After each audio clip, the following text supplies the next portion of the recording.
this video, I'm going to explain exactly, as a manager and a leader, on how to empower your people so they can perform to best of their abilities and beyond, by creating the right working environment and culture so they enjoy their work, they have a passion for their work, and often outperform their own expectations and yours. I will talk specifically about what the behaviours and the characteristics you need to demonstrate as their manager and as their leader, so you can create the right environment and culture so people can achieve what needs to be achieved. And not only will they be, but they will also feel empowered. So let me give you an example of two organisations that I've worked with over the years. They're both in the same sector. They're in house building. Now, I always ask this question on majority of my courses, and I say to people, what line of business are you in? A lot of people say, oh, we're in construction. We build things, we build houses. And we go, well, no, let's go a bit deeper. And when you actually go a bit deeper, people will then start to say, I build people's homes. I help them have sanctuary. I help them to feel safe. And when you actually think about it, that's what house building does. Because what does your house and your home mean to you? Well, I dare say it means everything. And these people within an empowered organisation will feel the following. They know what line of business they're in, and as I said, it's about creating that customer satisfaction.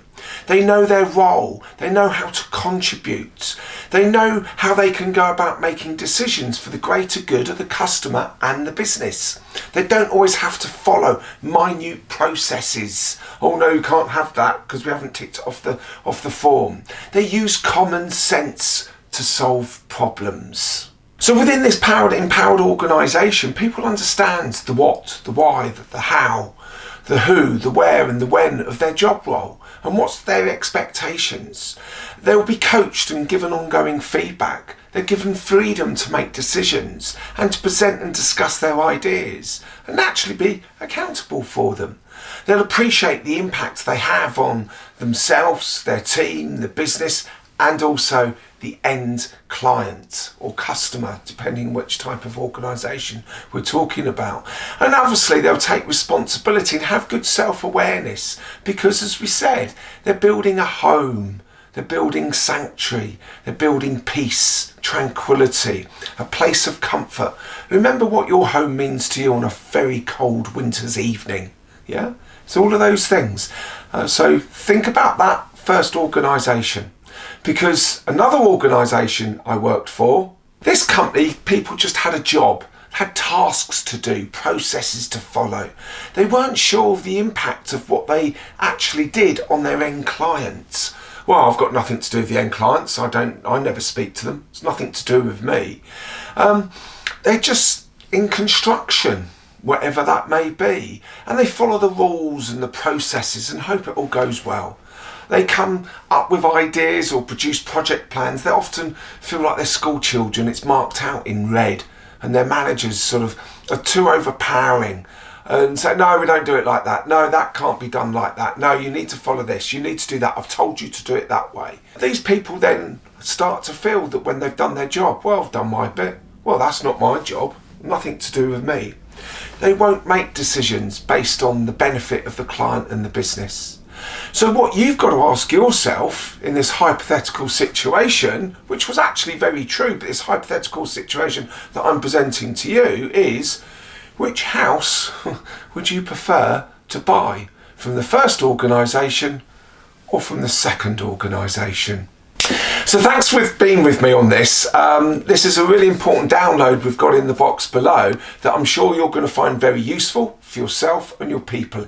It's about how you to maximise your personal development and to help future-proof yourself and your people in their careers. So how do we create this environment so people feel empowered? And as I said before in my introduction, it's not about you telling them they're empowered or being empowered. They've got to feel it. So what obviously you've got to do, and let's look at your attributes and the skills and the behaviours you need to demonstrate as their manager and as their leader. Naturally, the first thing, we've got to communicate well with the who, the what, the why, the when and the how that we've covered on a lot of our programmes. You've got to trust your people. They're not going to trust you until you trust them. Yeah, you've got to provide ongoing feedback on the good and the bad performance. And you'll be surprised actually, because if you give feedback on good performance and praise, when things go wrong, people put their hands up a lot quicker. They feel empowered. They don't feel that they're going to be marked down or, taken to task because something's gone wrong. Because after all, my example in construction and in most businesses, you know that something is going to go wrong every day. It's not the fact that something's gone wrong, it's how you deal with it. I think empowered people there again like to feel that they can share their ideas and that we're going to listen to them and we're going to understand their point of view and where they're coming from and have adult conversations and agree and disagree where we need to, but not hold it against people. And we need to provide support when people really need it and when they're perhaps having a difficult time. We need to be there for them. We as managers and leaders need to challenge people ethically, not to fail, but to improve and learn. Always be asking, what have you learned? What's gone well? What do you need to learn? How are you going to develop? People will thank us for that. What have you learned from your experiences? And encourage them to take on new responsibilities and comfort zone challenges, new experiences. Get up and present in front of the board of directors. Go on, I'll be there, I'll help you out. Don't worry about it. I'm going to give you the freedom to do that. And I think a really good question to ask yourself, which I often ask a lot of managers and leaders on different programs that I run.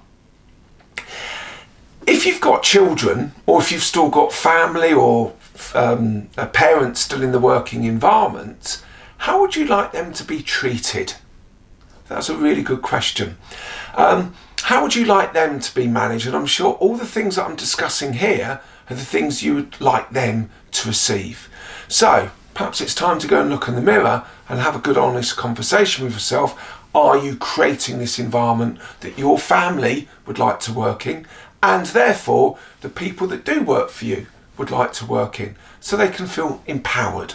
Along with the attributes and the qualities that I've already discussed, I think really empowered people like to feel that they can celebrate success. They feel that sense of achievement, that we've done things well, not that, well, that was just expected. Yeah, people, and also help people to understand why they're good at what they do.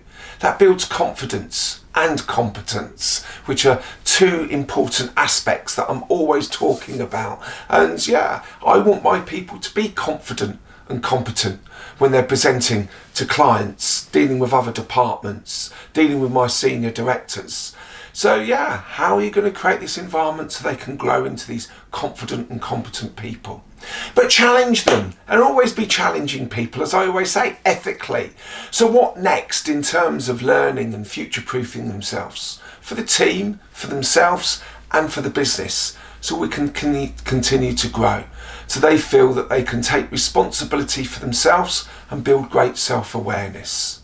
Above all, be you as a manager in creating an empowered environment, and as a leader, just be you with responsibility. Yeah, put your own personality towards these things.